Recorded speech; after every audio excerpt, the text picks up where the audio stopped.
വഖഫ് ഭേദഗതി നിയമത്തിനെതിരെ മുസ്ലിം മതപണ്ഡിത സംഘടനയായ സമസ്ത വീണ്ടും സുപ്രീം കോടതിയെ സമീപിച്ചു.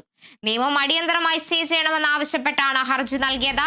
സുപ്രീം കോടതിക്ക് നൽകിയ ഉറപ്പുകൾ ലംഘിച്ച് കേന്ദ്ര സർക്കാർ ഭൂമി ഏറ്റെടുക്കുന്നതെന്ന് ചൂണ്ടിക്കാട്ടിയാണ് ഹർജി. വിവരങ്ങളുമായി ആന്റണി ജിസ്റ്റോർ ചേരുന്നുണ്ട്.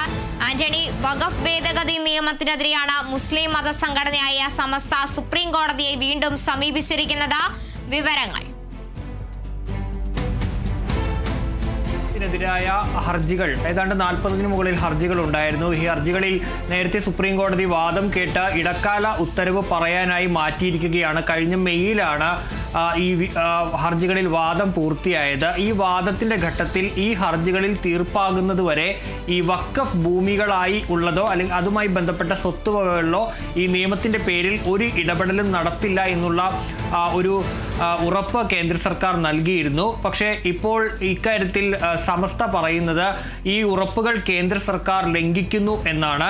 അതായത് ഉത്തർപ്രദേശിലും അതുപോലെ തന്നെ ഹൈദരാബാദിലും അടക്കം ഈ വഖഫ് ഭൂമികളിൽ അവിടെയുള്ള സംസ്ഥാന സർക്കാരുകൾ ഇടപെടുകയാണ്, ആ ഭൂമികൾ ഏറ്റെടുക്കുകയാണ്, അവിടെയുള്ള കെട്ടിടങ്ങൾ ഇടിച്ചു നിരത്തുന്ന നടപടികൾ നടക്കുന്നു. അത്തരത്തിൽ ഈ ഉറപ്പുകളെല്ലാം തന്നെ കേന്ദ്ര സർക്കാർ ലംഘിക്കുന്നു എന്നുള്ളതാണ് സമസ്ത ഹർജിയിൽ ചൂണ്ടിക്കാണിക്കുന്നത്. ആ സാഹചര്യത്തിൽ ഈ നിയമം എത്രയും വേഗം അടിയന്തരമായി സ്റ്റേ ചെയ്യണമെന്നുള്ളതാണ് സമസ്ത ഇപ്പോൾ ഈ ഹർജിയിലൂടെ ആവശ്യപ്പെടുന്നത്. ഏതായാലും ഇക്കാര്യത്തിൽ നേരത്തെ ജസ്റ്റിസ് BR ഗവായി അധ്യക്ഷനായ ബെഞ്ച് വിശദമായ വാദം കേട്ടിരുന്നു. ആ വാദം കഴിഞ്ഞ മെയ്യിലാണ് ആ വാദം പൂർത്തിയായത്. ഏതായാലും അതിൽ ഇടക്കാല ഉത്തരവ് പറയാനിരിക്കുകയാണ്. ഏതായാലും അതുവരെ കാക്കാതെ എത്രയും വേഗം അടിയന്തരമായി ഇടക്കാല ഉത്തരവിന് മുമ്പ് അടിയന്തരമായി തന്നെ ഒരു സ്റ്റേ വേണമെന്നുള്ള ആവശ്യമാണ് സമസ്ത സുപ്രീം കോടതിയിൽ നൽകിയിരിക്കുന്ന ഈ ഹർജിയിലൂടെ ആവശ്യപ്പെട്ടിരിക്കുന്നത്.